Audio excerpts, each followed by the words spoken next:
حکمران اور ان کے سہولتکار، ان کا کوئی پلان نہیں ہے پاکستان کو بحرانوں سے نکالنے کا، بلکہ اسے مزید بحرانوں میں دھکیلنا چاہتے ہیں۔ ان کا آج کا اقدام، جس میں سابق پرائم منسٹر کو غیر قانونی طریقے سے گرفتار کیا گیا، شیشے توڑے گئے، بعض لوگوں کو زخمی کیا گیا اور پھر انہیں رینجر کے ذریعے گرفتار کیا گیا، یہ سارا کچھ اس لیے کیا جا رہا ہے کہ پاکستان مزید تباہی کی طرف چلا جائے۔ پاکستان کے عوام، ہم سب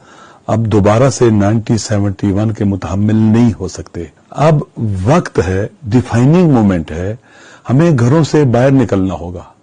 اپنے وطن کی خاطر، وطن کے آئین کی خاطر، عوام کی خاطر، پاکستان کے پسے ہوئے کچلے ہوئے طبقے کی خاطر، ان کی خاطر جن کے بچے مار دیے جاتے ہیں اور کسی قاتل کو سزا نہیں ملتی، ان کی خاطر جن کے بچوں کو مسنگ کیا جاتا ہے، پھر ان کے ماں باپ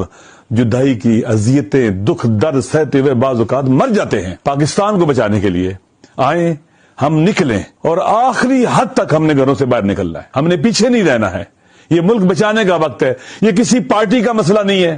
یہ کسی سیاسی جماعت کا مسئلہ نہیں ہے، یہ پاکستان کا مسئلہ ہے، پاکستان کو بچانا ہے ہم نے، لہذا ہم سب نکلیں گے انشاءاللہ، اور ہم اس سے ایک لہجے کے لیے بھی پیچھے نہیں ہٹیں گے، ہم آگے بڑھیں گے۔ آج سابقہ پرائم منسٹر عمران خان کی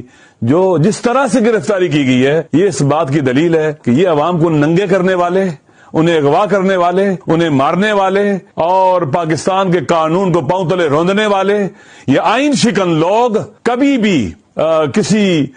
پیار محبت کی بات سمجھنے والے نہیں ہیں۔ یہ آئین شکن لوگ یہ پاکستان کو مزید تباہ و برباد کرنا چاہتے ہیں، اور انشاءاللہ پورے پاکستان کے لوگ نکلیں گے، پوری دنیا میں لوگ نکلیں گے اپنے پیارے وطن پاکستان کے لیے، اور ان اقتدار کی کرسی پر چپکے ہوئے لوگوں کو بتلائیں گے، انہیں جھنجھوڑیں گے کہ پاکستان عوام کا ہے، لٹیروں کا نہیں ہے، رازنوں کا نہیں ہے، چوروں کا نہیں ہے، پاکستان کو دو نیم کرنے والوں کا نہیں ہے۔ انشاءاللہ جیت عوام کی ہوگی۔ پاکستان زندہ باد، پاکستان کی عوام پائندہ باد۔